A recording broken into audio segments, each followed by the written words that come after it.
આજના સમયમાં social media એ માત્ર મનોરંજન કે સંપર્કનું સાધન રહ્યું નથી. કેટલાક લોકો માટે તે લોકોને ડરાવવા, બ્લેકમેલ કરવા અને તેમની પ્રતિષ્ઠા સાથે રમત રમવાનું હથિયાર બની ગયું છે. એક ફેક ઇન્સ્ટાગ્રામ આઈડી, થોડા મોર્ફ કરેલા ફોટા અને પછી શરૂ થયું ધમકીઓ, માનસિક ત્રાસ અને ગેરકાયદેસર માંગણીનો સિલસિલો. જામનગરમાંથી સામે આવેલા આ એક જ કેસમાં સાયબર ક્રાઇમે પોલીસે આરોપીને ઝડપી પાડી મહત્વની સફળતા મેળવી છે. આખરે શું છે સમગ્ર મામલો, આવો વિગતે વાત કરીએ આ અહેવાલમાં.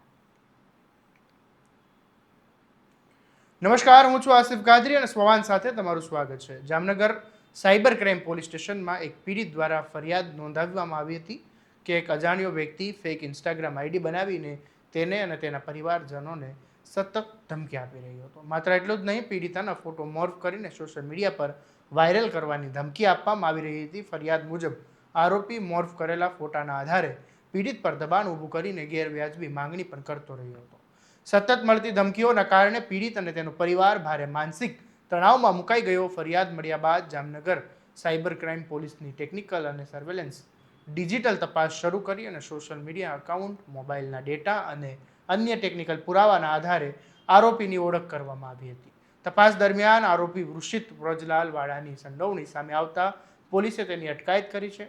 હાલ આરોપીની પૂછપરછ ચાલી રહી છે અને આ જ રીતના અન્ય કોઈ ગુનામાં તેની સંડોવણી છે કે નહીં તે અંગે પણ તપાસ હાથ ધરવામાં આવી છે.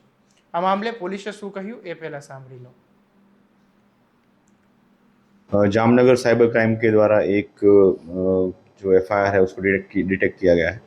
इसकी मटेरियल्स ऐसा है कि जिसमें जो अक्यूज है उसके द्वारा जो विक्टिम है उनके आईडी को स्टॉकिंग करते हुए उनको बारी बारी से अलग अलग धमकियां देते हुए और उनको अनवांटेड उनसे जो मांगनी की जाती थी वैसी मांगनी करके उनके फैमिली और उनको खुद को हर्ट करने की धमकियाँ दी जाती थी और एक अननोन फेक आईडी बनाया गया था इसके लिए और उस आईडी का उपयोग करते हुए इस प्रकार की प्रवृत्ति कर रहे थे.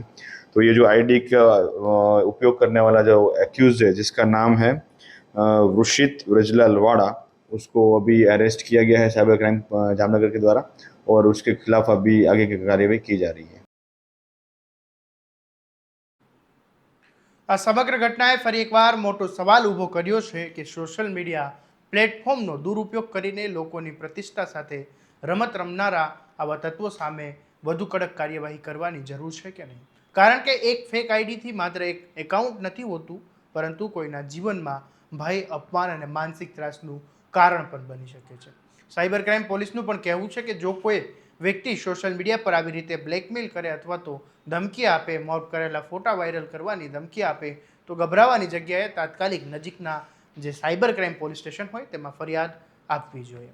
આ મામલે તમારું શું કહેવું છે અમને કોમેન્ટમાં જરૂરથી જણાવજો અને તમારા સ્વમાનની વાત કરતાં સ્વમાનથી સબસ્ક્રાઇબ અને ફોલો કરવાનું ભૂલતા નહીં. નમસ્કાર.